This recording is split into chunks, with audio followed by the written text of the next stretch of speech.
नमस्कार दोस्तों, स्वागत आपका अपने न्यूज चैनल में। तो चलिए बात करते हैं देश व दुनिया की तमाम बड़ी खबरों के बारे में। लेकिन उससे पहले हम आपके लिए डेली लेटेस्ट न्यूज लेकर आते हैं, इसलिए आप चैनल को सब्सक्राइब कर दे, वीडियो को लाइक कर दे और बेल नोटिफिकेशन ऑन कर दे और अपने दोस्तों के साथ भी शेयर कर दे ताकि वो भी रह सके एकदम अपने।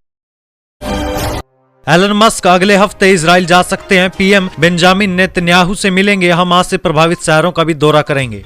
टेस्ला के सीईओ एलन मस्क अगले हफ्ते इजराइल जा सकते हैं। वहां वे इजरायली पीएम बेंजामिन और राष्ट्रपति इजाक से मिलने के साथ साथ हमास से प्रभावित शहरों का दौरा भी करेंगे। ब्लूमबर्ग ने हिब्रू ब्रॉडकास्ट चैनल N12 के हवाले से जानकारी दी है। हालांकि अभी तक इसके बारे में कोई ऑफिशियल जानकारी तो सामने नहीं आई है। इससे पहले भी इसी साल 18 सितंबर को मस्क और नेतन्याहू कैलिफोर्निया में टेस्ला की फैक्ट्री में मिले थे, जहां दोनों ने सोशल मीडिया पर यहूदी विरोधी भावना सहित कई अन्य मुद्दों पर चर्चा भी की थी।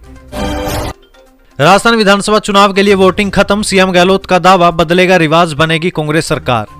राजस्थान की 200 में से 199 सीटों के लिए कल शनिवार को मतदान हुआ। शाम 6 बजे के बाद भी जिन मतदान केंद्रों पर मतदाता पहुंच चुके थे वहां पर मतदान जारी रहा। शाम 5 बजे तक प्रदेश में करीब 68.2% मतदान दर्ज किया गया। प्रदेश में सर्वाधिक करीब 76.6% मतदान जैसलमेर जिले और सबसे कम करीब 60.7% मतदान पाली जिले में दर्ज किया गया। मतदान के लिए प्रदेश में कुल 51,890 मतदान केंद्र बनाए गए थे। जानकारी के मुताबिक चुनाव में 5,26,90,146 मतदाताओं ने 1862 उम्मीदवारों के भाग्य का फैसला कर दिया। वहीं मुख्यमंत्री अशोक गहलोत ने कहा कि राजस्थान में इस बार रिवाज बदलेगा और प्रदेश में कांग्रेस की सरकार बनेगी। राजस्थान में मतदान प्रतिशत घटने और बढ़ने का सियासी गणित, वोटिंग प्रतिशत बढ़ना बीजेपी के लिए खुशखबरी। राजस्थान में विधानसभा चुनाव के लिए मतदान समापन हो चुका है। निर्वाचन आयोग के मुताबिक 5 बजे तक प्रदेश में कल 68.24% मतदान समाप्त हुआ। मतदान का समय 6 बजे तक का था। प्रदेश में पिछले चुनावों में वोटिंग प्रतिशत की बात करें तो जब भी वोटिंग प्रतिशत बढ़ा है, प्रदेश में भाजपा की सरकार बनी है। वहीं जिस विधानसभा चुनाव में वोटिंग परसेंटेज कम हुआ है तब कांग्रेस की सरकार बनी है। अगर साल 1998 के विधानसभा चुनावों की बात करें तो उस साल 63.40% मतदान हुआ और कांग्रेस की सरकार बनी थी। इस बार अशोक गहलोत पहली बार राजस्थान के मुख्यमंत्री बने थे। उसके बाद 2003 में हुए विधानसभा चुनाव में मतदान 75.23% रहा और भाजपा की सरकार बनी। तो इससे आप अंदाजा लगा सकते हैं कि इस बार भी अगर मतदान ज्यादा रहता है तो प्रदेश में बीजेपी की सरकार बन सकती है और अगर कम रहता है तो कांग्रेस की सरकार बन सकती है। ये पूर्वानुमानों के आधार पर कहा जा रहा है। टनल एक्सपर्ट अर्नोल्ड का दावा, क्रिसमस तक बाहर निकाल लिए जाएंगे मजदूर। उत्तरकाशी में सिलक्यारा सुरंग में फंसे 41 मजदूरों को बाहर निकालने के लिए जारी रेस्क्यू ऑपरेशन का कल 14वां दिन रहा। उम्मीद जताई जा रही थी कि कल सभी मजदूरों को सुरक्षित बाहर निकाल लिया जाएगा, लेकिन फिर एक बार उम्मीद टूट गई। रेस्क्यू ऑपरेशन को लेकर अंतर्राष्ट्रीय टनल एक्सपर्ट अर्नोल्ड डिक्स ने एक दावा किया है जिसने चिंता बढ़ा दी है। डिक्स ने कहा, भीतर मजदूर सुरक्षित है, हम क्रिसमस तक सभी 41 मजदूरों को बाहर निकाल लाएंगे। डिक्स के मुताबिक मजदूरों को निकालने में अभी भी 1 महीने का समय लगेगा। पीएम मोदी ने भरी तेजस में उड़ान तो जयराम रमेश ने कसा तंज।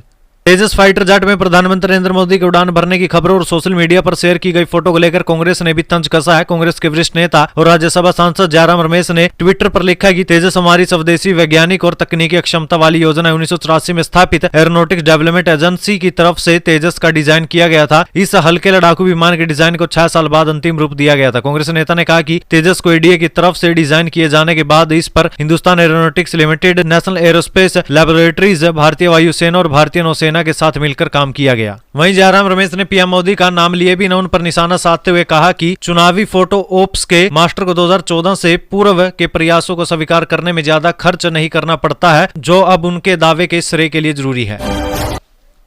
चीन में एक और महामारी की आहट, नए वायरस के शिकार हो रहे बच्चे, भारत भी अलर्ट। उत्तरी चीन में रहस्यमय बुखार के मामलों को लेकर केंद्रीय स्वास्थ्य मंत्रालय ने कहा है कि वह स्थिति पर पैनी निगाहें बनाए रखे हुए है। हालांकि मंत्रालय ने विश्व स्वास्थ्य संगठन की रिपोर्ट के हवाले से कहा है कि इनमें मानव से मानव को संक्रमण के मामले नहीं है तथा मृत्यु दर भी बेहद कम है, इसलिए भारत में इसके संक्रमण का खतरा क्षीण है। केंद्रीय स्वास्थ्य मंत्रालय ने शुक्रवार को जारी बयान में कहा था कि भारत चीन में NH9 और NH2 मामलों और बच्चों में सांसक की बीमारी की बारीकी से निगरानी कर रहा है। यह एवियन इन्फ्लुएंजा है तथा इससे भारत को कम खतरा है। राजस्थान में वोटिंग का एक ट्रेंड बता देगा कौन जीतेगा। पिछले 4 चुनावों से नहीं बदला, कांग्रेस भाजपा चाहेगी ऐसा ही चलता रहे। राजस्थान में अब हर चुनाव में सत्ता परिवर्तन का लगभग ट्रेंड बन गया। वहीं वोटिंग का प्रतिशत भी ये बताने में कामयाब रहता है कि कौन सी पार्टी सत्ता में होगी। पिछले 4 चुनावों में ऐसा ही देखने को मिला है। वोट प्रतिशत यदि 3 से 6% तक बढ़ा तो फायदा भाजपा को मिलता है। वहीं वोट प्रतिशत अगर 1% से कम हुआ तो कांग्रेस की वापसी होती है। पैटर्न जो 1998 के इलेक्शन से देखने को मिल रहा है, इसलिए राजस्थान में वोटिंग का घटना या बढ़ना काफी हद तक रिजल्ट की दिशा तय कर देता है। सट्टा ऐप के सीएम बघेल को नहीं दिए 508 करोड़, आरोपी के हवाले से लिखे वायरल लेटर में दावा, बीजेपी ने की जांच की मांग। ऑनलाइन सट्टा मामले में छत्तीसगढ़ के सीएम भूपेश बघेल पर लगा आरोप वापस लिए जाने की खबर है। दरअसल एक लेटर वायरल हो रहा है। इसमें आरोपी असीम दास के हवाले से कहा गया कि मैंने सीएम बघेल को 508 करोड़ रुपए नहीं दिए हैं, मुझे शुभम सोनी ने फंसाया है। अब भाजपा ने इस लेटर की जांच की मांग की है। पार्टी का कहना है कि आखिर असीम दास किसके दबाव में वह लेटर लिख रहा है, क्या ये उसे की हैंडराइटिंग है। हालांकि वायरल लेटर को लेकर जांच एजेंसी ईडी की तरफ से कोई आधिकारिक बयान नहीं आया है। 500 रुपए दे रहा हूँ, मीट बनवाकर खा लेना, पेट भर के पियो और मिल जाएगी। राजस्थान में कैसे खरीदे गए वोटर। एक वोट के लिए 500 रुपए दे रहा हूँ, मीट बनवाकर खा लेना। तुम्हें तुम्हारे बाप की कसम है, जिसकी दारू पी रहे हो वोट भी उसी को देना। पेट भर कर पियो, चाहिए तो और मिल जाएगी, लेकिन अगर वोट दूसरी जगह गया तो तुम्हारी टांगे तोड़ दूंगा। ये वो शर्मनाक सच है जो दिन में विकास के दावे करने वाली पार्टी और उनके कार्यकर्ताओं के अंधेरे होते ही वोट खरीदने में जुट जाने के दोहरे चेहरों को दर्शाता है। वर्ल्ड हिंदू कांग्रेस ने हिंदूवाद शब्द त्याग, अब हिंदुत्व और हिंदू धर्म शब्दों का इस्तेमाल होगा, कहा इनसे सनातन धर्म का भाव आता है। वर्ल्ड हिंदू कांग्रेस ने हिंदुइज्म यानी कि हिंदूवाद शब्द का त्याग करने की घोषणा की। इसकी जगह पर हिंदुत्व और हिंदू धर्म शब्दों का उपयोग किया जाएगा जो सनातन धर्म का भाव जगाते हैं। वर्ल्ड हिंदू कांग्रेस के तीसरे संस्करण में कहा गया कि हिंदू शब्द बहुत विस्तृत है। ये जिन चीजों को दर्शाता है, जिन बातों को अपने अंदर समाहित करता है, उन्हें बताने के लिए हिंदुत्व शब्द सबसे सही है। राहुल बोले मोदी जी के 2 यार, ओवैसी और केसीआर। तेलंगाना में मोदी बोले गठबंधन का नाम बदलने से भ्रष्टाचार का इतिहास नहीं बदलेगा। प्रधानमंत्री नरेंद्र मोदी ने शनिवार को तेलंगाना के कामारेड्डी में चुनावी रैली को संबोधित करते हुए विपक्षी दलों के इंडिया गठबंधन और बीआरएस पार्टी पर निशाना साधते हुए कहा कि भले ही टीआरएस ने अपना नाम बदलकर बीआरएस कर लिया और यूपीए ने अपना नाम बदलकर इंडिया गठबंधन कर लिया हो, लेकिन इससे उनका भ्रष्टाचार और कुशासन का इतिहास नहीं बदलेगा। मणिपुर के कांगपो कपी में गोलीबारी, वॉलेंटियर की मौत। 5 दिन पहले इंडियन रिजर्व बटालियन के 2 लोगों की हत्या हुई थी। मणिपुर के कांगपो कपी जिले में शनिवार को अज्ञात लोगों के साथ गोलीबारी में एक वॉलेंटियर की मौत हो गई। घटना देर रात करीब 2:30 बजे हुई जब हथियारबंद लोगों के एक समूह ने जोपी पर हमला कर दिया, जिसके बाद पहाड़ी गांव की रखवाली कर रहे वॉलंटियर्स के साथ गोलीबारी शुरू हो गई। इस गोलीबारी में खुपमिन थांग नाम का एक व्यक्ति मारा गया। जोपी के साथ साथ विष्णुपुर और कांगपो कपी जिलों के आसपास के इलाकों में तनाव बढ़ गया है। पाकिस्तान में हिंदू मंदिर तोड़े, एक एलओसी के पास था। यह यूनेस्को की वर्ल्ड हेरिटेज साइट में भी शामिल, कोर्ट के आदेश पर कार्रवाई हुई। पाकिस्तान में हिंदू मंदिर तोड़े जाने की खबर है। CNN न्यूज 18 के मुताबिक लाइन ऑफ कंट्रोल यानी कि एलओसी के पास बना शारदा पीठ मंदिर तोड़ दिया गया। इस मंदिर को यूनेस्को ने भी वर्ल्ड हेरिटेज साइट घोषित किया था। इसके अलावा सिंध प्रांत के मिथी शहर में बने हिंगलाज माता मंदिर को भी तोड़ा गया है। CNN न्यूज 18 की रिपोर्ट के मुताबिक इस मामले को लेकर कुछ अधिकारियों से बात की गई। अधिकारियों ने कहा कि ये कार्रवाई कोर्ट के आदेश पर की गई है। हालांकि दोनों मंदिर कब तोड़े गए इसकी जानकारी नहीं दी गई है। फिलहाल पाकिस्तान और भारत सरकार ने इस पर कोई प्रतिक्रिया नहीं दी है।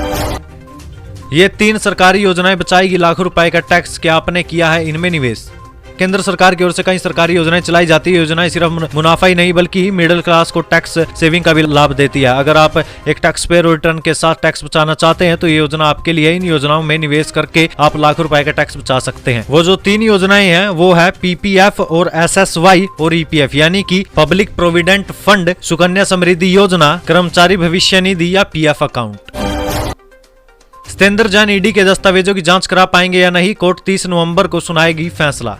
सत्येंद्र जैन के वकील ने कहा है कि जांच के दौरान जो दस्तावेज और हमारे बयान जांच एजेंसी ने दर्ज किए हैं, हम तो बस उनको एक बार देखने की गुहार लगा रहे हैं, लेकिन जांच एजेंसी फेयर ट्रायल का विरोध कर रही है। जबकि ईडी ने कहा है कि जैन की याचिका का मकसद सिर्फ ट्रायल में देरी करना है। कोर्ट का समय खराब करने की मंशा वाली ऐसी याचिका जुर्माने के साथ खारिज कर ट्रायल में आगे बढ़ जाना चाहिए। मनी लॉन्ड्रिंग केस में आरोपी दिल्ली के पूर्व मंत्री सत्येंद्र जैन के खिलाफ आरोप तय किए जाने के सिलसिले में उनकी ओर से दाखिल दस्तावेजों की जांच की मांग वाली याचिका पर 30 नवंबर को कोर्ट अपना फैसला सुनाएगा। राज्य एवेन्यू कोर्ट ने प्रवर्तन निदेशालय और सत्येंद्र जैन के वकीलों की दलीलें सुनकर फैसला सुरक्षित रख लिया है।